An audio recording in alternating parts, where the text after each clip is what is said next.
નમસ્કાર મિત્રો, આજે આપણે ધોરણ 6 ની અંદર ઇંગ્લિશમાં ધ પ્રેઝન્ટ કન્ટિન્યુઅસ ટેન્સ વિશે અભ્યાસ કરીશું.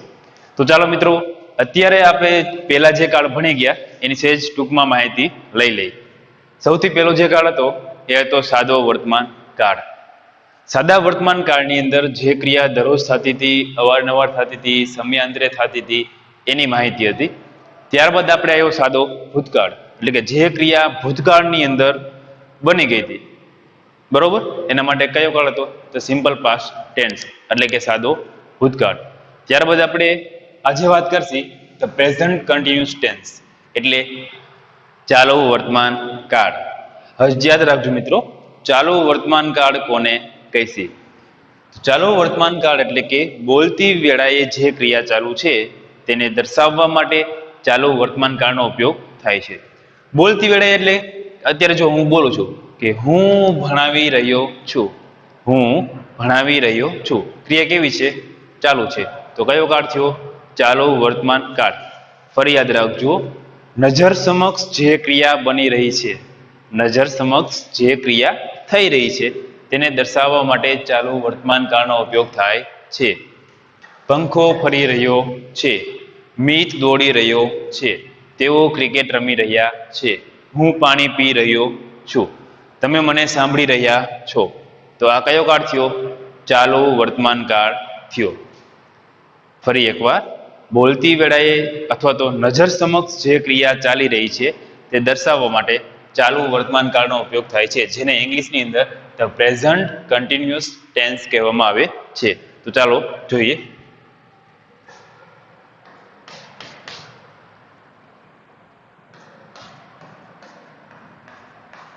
બોલતી વેળાએ જે ક્રિયા ચાલુ છે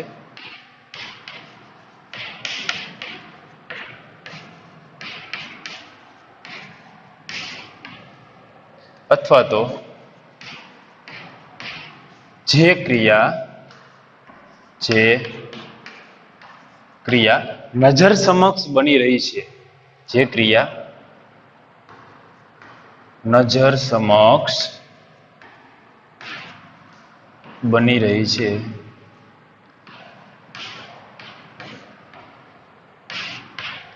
તે દર્શાવવા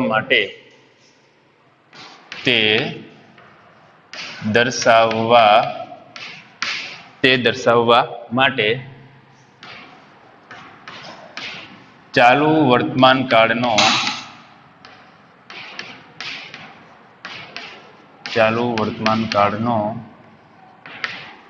ઉપયોગ થાય છે.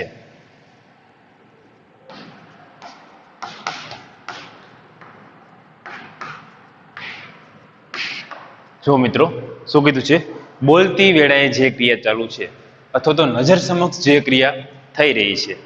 હવે જ્યારે તમારે પ્રેઝન્ટની વાત કરે ચાલુ અત્યારે, તો જુઓ શું આવશે. ઘણા બધા વાક્ય જોયા. હું રમી રહ્યો છું, હું જમી રહ્યો છું, તેઓ દોડી રહ્યા છે, પપ્પા ઘરે આવી રહ્યા છે, નીતિન પોતાનું લેસન કરી રહ્યો છે. તો આ ક્રિયા બધી ચાલુ છે. તો હવે ખબર પડી ગઈ કે ચાલુ વર્તમાન કાળ કોને કહેવાય અને એમાં કેવી ક્રિયા હોય છે. તો આપણે એની વાક્ય રચના જોઈશી. સૌથી પહેલા જોઈ હકાર વાક્ય રચના. કોઈ પણ ગુજરાતીનું વાક્ય આપણે હોય એનું ઇંગ્લિશ કરવું હોય ચાલુ વર્તમાન કાળની અંદર, તો હકાર વાક્ય રચના અથવા નકાર અથવા તો પ્રશ્નાર્થ, આ ત્રણેયનો ઉપયોગ કરીને ઇંગ્લિશ કરી શકાય. ચાલો હકાર વાક્ય રચના જોઈએ. તો સૌથી પહેલા ખ્યાલ જ છે કે શું આવશે? કર્તા આવશે. કર્તા. હવે ટુ બી વર્તમાન કાળનું રૂપ એમ, ઇઝ અને આર. ત્રણમાંથી એક આવશે. એમ, ઇઝ અથવા તો આર. કર્તા plus am, is, are plus, હવે યાદ રાખજો, આઈએનજી વાળું રૂપ આવશે. ક્રિયાપદનું આઈએનજી વાળું રૂપ. ટૂંકમાં લખશી આઈએનજી વાળું રૂપ. પછી આવશે કર્મ, પછી આવશે અન્ય શબ્દ. જો ફરી એકવાર, ફક્ત ક્રિયાપદ છે એ બદલાશે. બધા જ કાળની વાક્ય રચનામાં ફક્ત ક્રિયાપદ બદલાય, બરોબર. જોઈએ શરૂઆતમાં આવશે કરતા, એ તો ખ્યાલ જ છે. ટુ બી વર્તમાન કાળનું રૂપ એમ, ઇઝ અને આર. Am, is, are. હવે ખાસ યાદ રાખજો, ક્યાં એમ આવશે, ક્યાં ઇઝ આવશે અને ક્યાં આર આવશે. ત્રીજો પુરુષ એકવચન હોય ત્યાં ઇઝ, આઈ સાથે એમ, અને બાકી બધા સર્વનામ સાથે આર આવશે. હવે આઈએનજી વાળું રૂપ એટલે કે ક્રિયાપદનું જે મૂળ રૂપ છે એને તમારે આઈએનજી લગાવવાનું છે. ક્યારે? ચાલુ વર્તમાન કાળનું વાક્ય હોય ત્યારે આઈએનજી લગાવો એટલે એના થોડાક નિયમો આવશે. એ નિયમ પ્રમાણે આઈએનજી લગાવીશું. પછી આવશે કર્મ, પછી આવશે અન્ય શબ્દ. ત્યારબાદ જોઈએ નકાર વાક્ય રચના.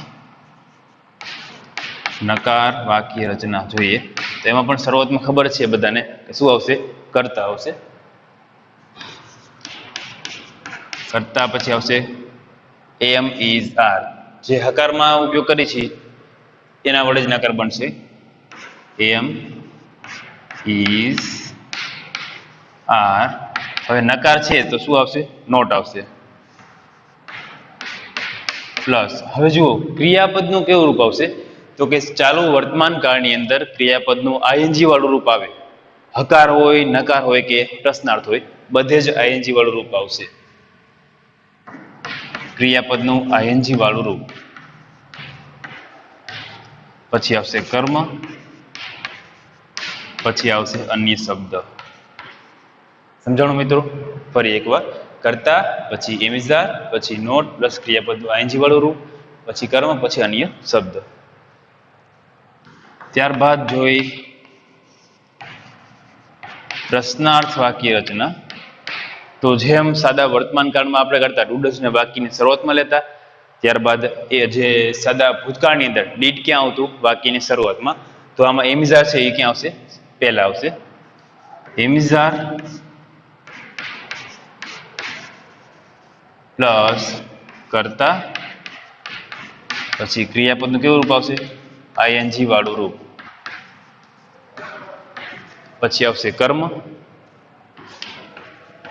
પછી આવશે અન્ય શબ્દ, અને છેલ્લે પ્રશ્નાર્થ વાક્ય છે તો પ્રશ્નાર્થ ચિહ્નની નિશાની. ફરી એકવાર જોઈ લઈએ.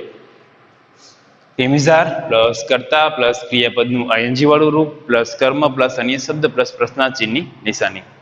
તો આ હતી મિત્રો વાક્ય રચના, ચાલુ વર્તમાન કાળની હકાર, નકાર અને પ્રશ્નાર્થ વાક્ય રચના. હકાર વાક્ય રચના છે એનો ઉપયોગ ગુજરાતીનું ઇંગ્લિશ કરવું હોય અથવા તો કોઈ પણ પ્રશ્નનો તમારે જવાબ દેવો હોય ત્યારે ઉપયોગ કરશે. નકાર છે એ આખા વાક્યનું નકાર બનાવવું હોય ત્યારે નકાર વાક્ય રચના, અને પ્રશ્નાર્થ વાક્ય રચનાનો ઉપયોગ ક્યારે કરશે? આપણે પ્રશ્ન પૂછવો હોય ને ત્યારે, અથવા તો તમને એક વાક્ય આપેલું હોય એમાં રેખાંકિત શબ્દ ઉત્તરમાં મળે એવો પ્રશ્ન પૂછવાનો કે ત્યારે પ્રશ્નાર્થ વાક્ય રચનાનો ઉપયોગ કરીશું. હવે વાત રહી મિત્રો આઈએનજી વાળું રૂપ. તો આઈએનજી વાળું રૂપ એટલે કેવું રૂપ? એટલે કે ક્રિયાપદનું મૂળ રૂપ છે એને તમારે આઈએનજી લગાવવાનું છે. શું લગાવવાનું છે? આઈએનજી. હવે આઈએનજી લગાવવાના નિયમો છે. શું છે? નિયમો. ડાયરેક્ટ એવું ન બને કે બધે આઈએનજી મૂકી એટલે ક્રિયાપદનું આઈએનજી વાળું રૂપ બની જાય. અમુક એવા પણ ક્રિયાપદ છે જેમાં અમુક અક્ષર નીકળતા હશે અને અલગ રીતે આઈએનજી લાગતું હશે. તો આપણે નિયમો જોઈશી.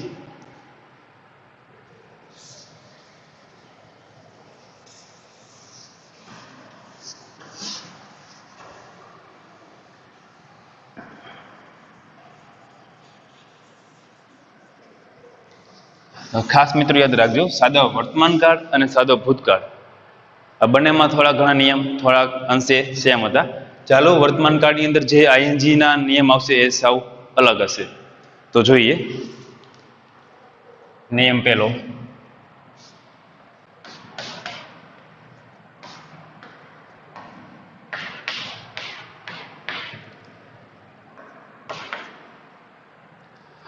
સૌથી પહેલા વાત કરી કે સામાન્ય રીતે ક્રિયાપદને અંતે આઈએનજી લગાવવાથી ચાલુ વર્તમાન કાળનું રૂપ થઈ જાય છે, એટલે કે ક્રિયાપદનું આઈએનજી વાળું રૂપ. સૌથી પહેલા એ તો ખ્યાલ જ છે કે ક્રિયાપદને આપણે શું મૂકવાનું છે? આઈએનજી મૂકવાનું છે. ચાલો તો ડાયરેક્ટ આપણે ક્રિયાપદની અંદર જોઈએ. ક્રિયાપદની અંદર ફક્ત આઈએનજી મૂકવાનું છે. પહેલો નિયમ જોઈએ. જો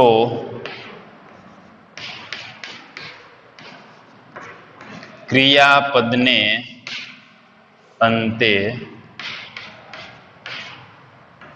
ઈ આપેલ હોય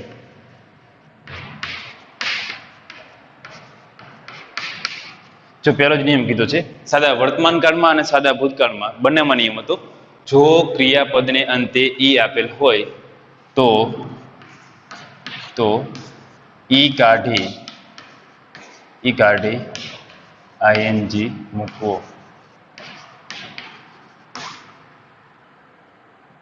પેલો નિયમ છે.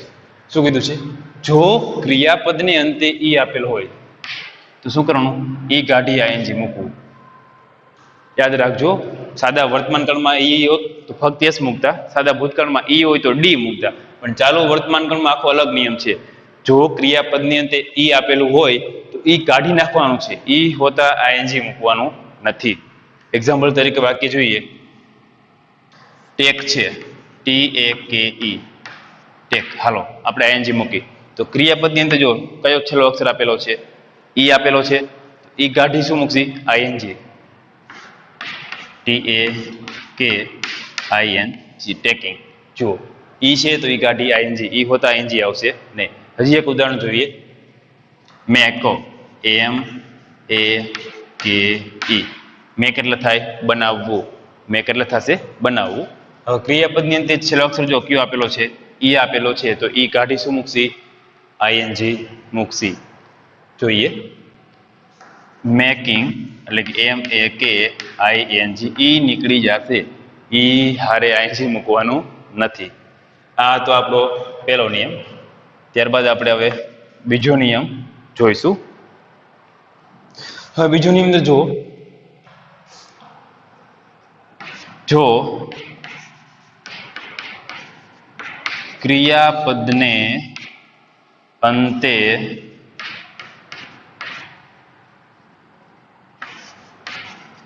સ્વર પ્લસ વ્યંજન આપેલ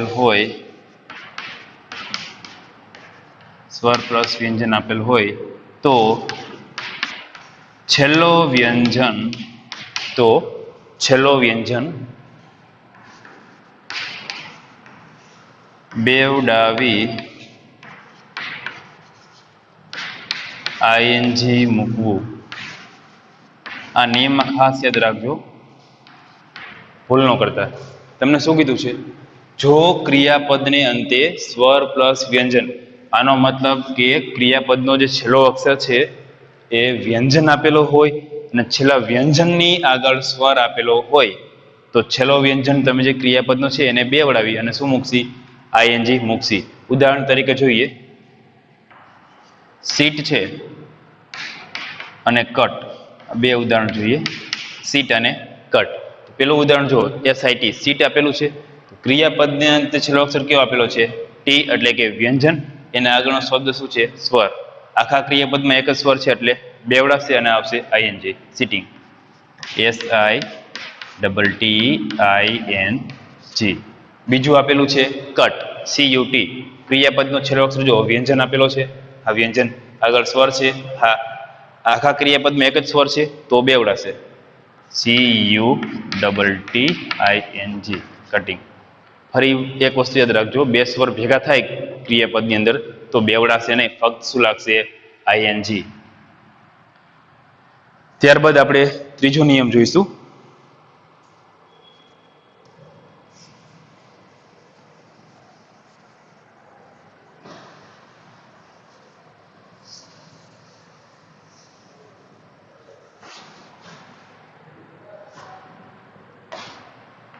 જો ક્રિયાપદને અંતે વ્યંજન હોય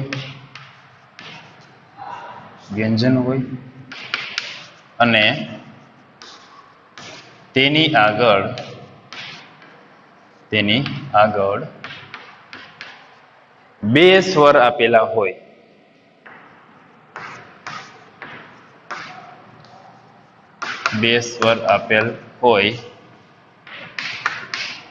તો ફક્ત આઈએનજી લાગે, ફક્ત આઈએનજી મૂકવું. ઉદાહરણ તરીકે જોઈએ, કુક અને રીડ. એક સિમ્પલ વસ્તુ યાદ રાખો, છેલ્લે વ્યંજન અને આગળ સ્વર આપેલો હોય, આમાં જો છેલ્લે વ્યંજન આગળ સ્વર છે પણ કેટલા છે? 2. તો પહેલા જે વાત કરી આપણે, છેલ્લે વ્યંજન આગળ સ્વર હોય તો બેવડાય, પણ ક્રિયાપદમાં 2 સ્વર ભેગા થવા જોઈએ નહીં. જો 2 સ્વર ભેગા થાય તો બેવડાશે નહીં, ફક્ત શું લાગશે? આઈએનજી લાગશે. ફરી એક વસ્તુ યાદ રાખો કે ક્રિયાપદની અંતે ક્રિયાપદની અંતે વ્યંજન આગળ સ્વર આપેલું હોય તો બેવડાય, પણ 2 સ્વર ક્રિયાપદમાં ભેગા થવા જોઈએ નહીં. જો ભેગા થાય તો ફક્ત લાગે આઈએનજી, એક સ્વર હોય ને તો જ બેવડાશે. કુક છે જુઓ, છેલ્લે વ્યંજન આગળ સ્વર તો છે પણ કેટલા છે? 2 છે, તો ફક્ત શું લાગે? ING, cooking. રીડ છે, છેલ્લે વ્યંજન આગળ સ્વર, હા સ્વર છે પણ કેટલા છે? 2, તો ફક્ત લાગશે આઈએનજી, રીડિંગ. સમજાઈ ગયું? ત્યારબાદ એના પછી નિયમ ચોથો જોઈએ. જો ક્રિયાપદને અંતે W અથવા તો Y આપેલ હોય, W અથવા તો Y આપેલ હોય તો ફક્ત આઈએનજી મૂકવું,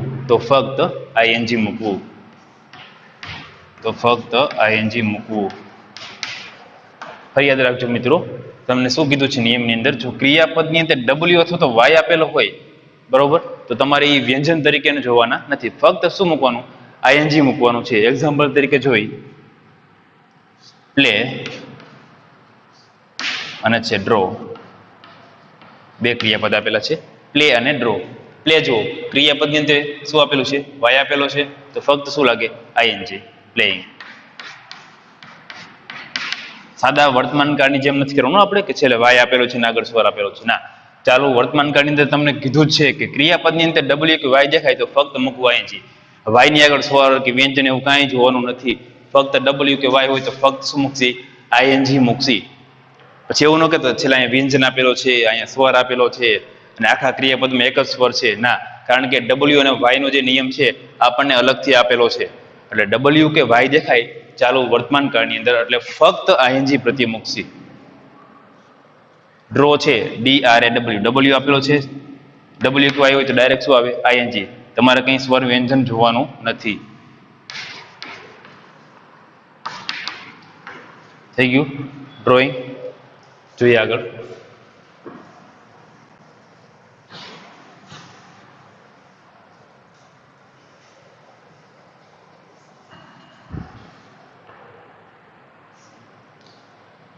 ત્યારબાદ નિયમ જોઈએ.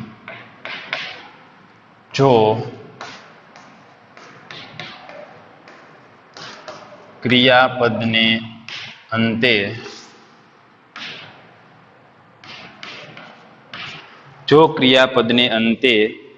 L આપેલ હોય તો L ને બેવડાવી આઈએનજી મૂકો. શું કીધું છે તમને? જો ક્રિયાપદની અંતે L આપેલો હોય, અહીંયા ફક્ત એક L ની વાત કરી છે, જો ક્રિયાપદની અંતે L આપેલ હોય તો L છે એને બેવડાવશે, એટલે કે ડબલ કરી શું મૂકશી? આઈએનજી. જોઈએ ટ્રાવેલ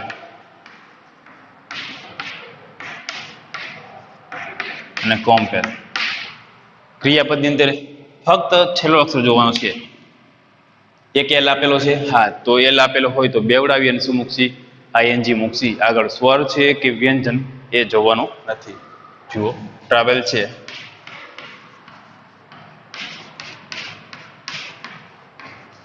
ટ્રાવેલિંગ. કોમ્પેલ છે, COMPEL, L એક છે તો બેવડાવી અને શું મૂકશી? આઈએનજી. ત્યારબાદ બીજો નિયમ જોઈએ એના પછીનો. જો ક્રિયાપદની અંતે I અને E આપેલા હોય, જો ક્રિયાપદને અંતે I અને E આપેલ હોય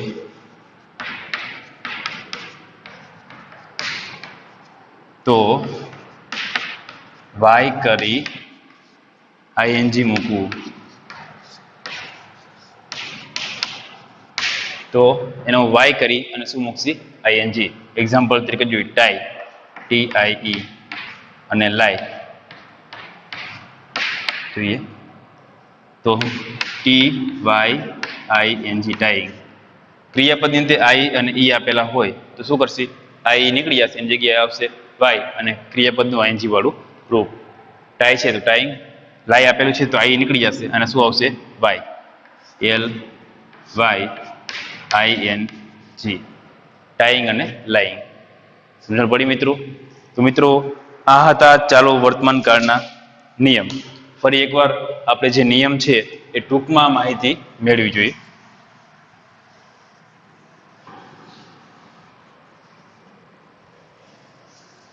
જો ફરીથી એકવાર નિયમ જોઈ લઈએ આપણે ટૂંકની અંદર. સૌથી પહેલો જે નિયમ હતો એ હતો જો ક્રિયાપદની અંતે ઈ આપેલ હોય તો ઈ કાઢી શું આવશે ING. બરોબર. ત્યારબાદ બીજો જે નિયમ હતો એ નિયમ હતો સ્વર પ્લસ વ્યંજન. ક્રિયાપદની અંતે સ્વર પ્લસ વ્યંજન આપેલું હોય એનો મતલબ કે ક્રિયાપદનો છેલ્લો અક્ષર વ્યંજન આપેલો હોય અને એના આગળ અક્ષર કયો આપેલો હોય સ્વર, તો શું થતું છેલ્લો અક્ષર બેવડાવી એટલે કે છેલ્લો વ્યંજન બેવડાવી ING. ત્યારબાદ ત્રીજો નિયમ હતો ક્રિયાપદની અંતે W કે Y આપેલ હોય તો ફક્ત શું લાગતું ING. ક્રિયાપદની અંતે W કે Y આપેલું હોય તો લાગતું ફક્ત ING. બરોબર. ત્યારબાદ ચોથો નિયમ જોઈએ તો આપણે કે ક્રિયાપદની અંતે એક L આપેલ હોય, ક્રિયાપદની અંતે એક L આપેલ હોય તો L છે એને બેવડાવી ING મૂકતા. ત્યારબાદ પાંચમો નિયમ હતો કે જો ક્રિયાપદની અંતે છેલ્લે વ્યંજન આપેલો હોય અને વ્યંજન આગળ બે સ્વર આપેલા હોય તો બેવડાતા નહોતા, ફક્ત શું મૂકતા ING. એ આપણે આમાં લખતા નથી કારણ કે આ નિયમ છે એમાં ખ્યાલ આવી ગયો છે. છેલ્લે વ્યંજન આગળ સ્વર હોય તો બેવડાય પણ એક જ સ્વર હોવો જોઈએ, બે સ્વર ક્રિયાપદમાં ભેગા થવા જોઈએ નહીં. છેલ્લે નિયમ હતો I અને E આપેલ હોય, ક્રિયાપદની અંતે I અને E આપેલ હોય તો I નો વાય કરી શું મૂકતા ING મૂકતા. સમજાણું મિત્રો? આ બધાય ING લગાવવાના નિયમ હતા જે આપણે ટૂંકમાં જ માહિતી મેળવી. એકવાર આપણે આગળ શીખી ગયા. હવે જોઈએ હવે આપણે શું કરવાનું છે. તો સૌથી પહેલા કોઈ પણ વાક્ય ચાલુ વર્તમાન કાળનું છે એને ઇંગ્લિશમાં આપણે કરતા હોઈએ ત્યારે વાક્ય રચના પ્રમાણે કરતા હોય તો વાક્ય રચના હતી કરતા પછી હતું am is are. હવે ખાસ એ જોવાનું છે કે ટુ બી વર્તમાન કાળના રૂપ છે am is are એ ક્યાં લાગશે, ક્યાં એમ આવશે, ક્યાં ઇઝ આવશે અને ક્યાં આર આવશે. તો ફરી એકવાર આપણે એની માહિતી જોઈ લઈએ. એકવચન બહુવચન. હવે જો ત્રણ પુરુષ છે, એક છે પહેલો પુરુષ, બીજો છે બીજો પુરુષ અને ત્રીજો પુરુષ. ફર્સ્ટ પર્સન, સેકન્ડ પર્સન અને થર્ડ પર્સન. એકવચન એટલે સિંગ્યુલર, બહુવચન એટલે પ્લુરલ. જોઈએ પહેલો પુરુષ એકવચન છે I એટલે હું ખુદ પોતે. પહેલો પુરુષ કોને કહેવાય, બીજો પુરુષ કોને કહેવાય, ત્રીજો પુરુષ કોને કહેવાય. ફરી એકવાર પહેલો પુરુષ એકવચન I એટલે હું ખુદ પોતે, હું ખુદ મારી વાત કરું ત્યારે પહેલો પુરુષ એકવચન થઈશ. આપણે બધા ભેગા મળીએ અને આપણી વાત કરીએ વી એટલે અમે. આપણે બધા ભેગા મળીને આપણી વાત કરીએ વી એટલે અમે વિદ્યાર્થીઓ છીએ તો વી છે એ ફર્સ્ટ પર્સન પ્લુરલ થશે. પહેલો પુરુષ બહુવચન વી એટલે અમે. તો યાદ રાખજો મિત્રો, પહેલા પુરુષની અંદર કોઈ પણ નામનો ઉલ્લેખ થતો નથી, ફક્ત શું આવે સર્વનામ I અને વી. ત્યારબાદ આવશે બીજો પુરુષ, બંનેમાં શું આવશે યુ. બીજો પુરુષ એકવચન હોય કે બહુવચન હોય. બીજો પુરુષ કોને કહેવાય, મને સાંભળનાર વ્યક્તિ. મને સાંભળનાર વ્યક્તિ છે એ કેટલામ પુરુષ થશે, બીજો પુરુષ થશે. બીજો પુરુષ એકવચન એટલે કે મને સાંભળનાર વ્યક્તિ એક છે તો યુ, અને મને સાંભળનાર એક કરતા વધારે છે તો પણ શું આવશે યુ આવશે. સમજણ પડી મિત્રો? આગળ જોઈએ થર્ડ પર્સન, ત્રીજો પુરુષ છે એટલે કે હી, સી અને ઇટ. આ સર્વનામ, આ સર્વનામની જગ્યાએ નામ પણ આપેલા હોઈ શકે. કોઈ છોકરો હોય તો હી વિશે, છોકરી હોય તો એના માટેનું સર્વનામ સી, અને કોઈ પ્રાણી કે નિર્જીવ વસ્તુ છે એના માટેનું સર્વનામ છે ઈટ. તો હી સી ઈટ છે એ ત્રીજો પુરુષ એકવચન થશે. ત્રીજો પુરુષ એકવચન એટલે કોને કહીએ આપણે? કે આપણે બધા ભેગા મળીને કોઈ ત્રીજી વ્યક્તિની વાત કરતા હોય. આપણે બધા ભેગા મળીને કોઈ ત્રીજી વ્યક્તિની વાત કરતા હોય તો એ કેટલામ પુરુષ થશે? ત્રીજો પુરુષ. હવે એ વ્યક્તિ એક હશે ને તો ત્રીજો પુરુષ એકવચન, એટલે કે હી સી ઈટ માંથી કોઈ પણ એક હશે, કે છોકરો હોય, છોકરી હોય કે પ્રાણી હશે, તો ત્રીજો પુરુષ એકવચન. અને આપણે કોઈ ત્રીજી વ્યક્તિની વાત કરી છે અને એક કરતા કેટલા છે? વધારે છે, તો એ ત્રીજો પુરુષ બહુવચન થશે. એક્ઝામ્પલ તરીકે આપણે એમ કહી કે વિદ્યાર્થીઓ ક્રિકેટ રમી રહ્યા છે. વિદ્યાર્થીઓ ક્રિકેટ રમી રહ્યા છે, તો વિદ્યાર્થીઓ છે એ ત્રીજો પુરુષ તો છે જ, પણ કેટલા છે? એક કરતા વધારે છે, તો એ ત્રીજો પુરુષ શું થશે? બહુવચન. તો એના માટેનું સર્વનામ છે ધ્યેય, એટલે તેઓ. ધ્યેય એટલે તેઓ. હવે વાત રહી ટુ બી વર્તમાન કાળના રૂપો છે એમ, ઇઝ અને આર ની. તો આપણે જોવાનું છે ક્યાં એમ આવશે, ક્યાં ઇઝ આવશે અને ક્યાં આર આવશે. આ ખાસ અગત્યનું છે, કારણ કે ખાલી જગ્યા પૂરતી વખતે તમને કર્તા આપેલા હશે અને કાઉન્સમાં ક્રિયાપદ આપેલું છે. તમારે ફક્ત એમિઝાર પ્લસ ક્રિયાપદનું આઈએનજી વાળું રૂપ મૂકવાનું છે. હવે મોટા ભાગે બને છે એવું કે વિદ્યાર્થી જ્યારે તમે લખવા બેસો છો તો કરતા જુઓ છો, હવે એમિઝાર મૂકવું ભૂલી જાઓ છો.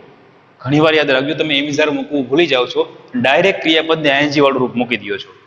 આઈએનજી વાળું રૂપ નિયમ પ્રમાણે સાચું મૂકો છો, પણ આગળ ટુ બી વર્તમાનના કાળનું રૂપ એમ, ઇઝ, આર કંઈ મૂકવું જ હોતું નથી, ભૂલી જવાય છે. તો ખાસ યાદ રાખજો, એમિઝાર મૂકવાનું ભૂલાય નહીં. ચાલો જોઈએ.